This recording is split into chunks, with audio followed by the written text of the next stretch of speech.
Pasukan Hizbullah dari Lebanon kembali melancarkan aksinya sebagai bentuk dukungan terhadap warga Palestina.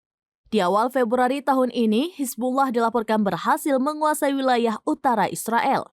Berkat aksi pasukan Lebanon itu, sebanyak 80.000 pemukim haram dipaksa keluar dan meninggalkan rumah-rumah yang telah mereka jajah.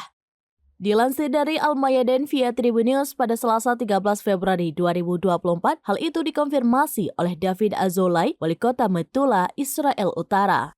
Azolai mengatakan 80.000 pemukim Zionis telah dipaksa keluar dari wilayah pendudukan mereka di utara. Hal itu terjadi akibat operasi penyerangan Hizbullah untuk mendukung Gaza dan wilayah selatan Lebanon. Menurut Azolai, jumlah warga Israel yang terusir tersebut terhitung sejak serangan awal Hizbullah hingga Sabtu 10 Februari 2024 lalu.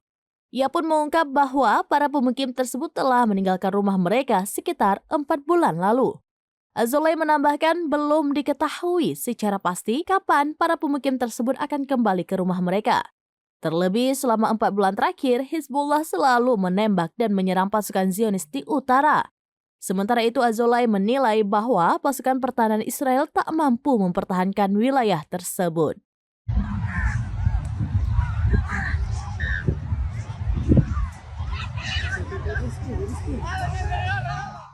Download Tribun X sekarang, menghadirkan lokal menjadi Indonesia.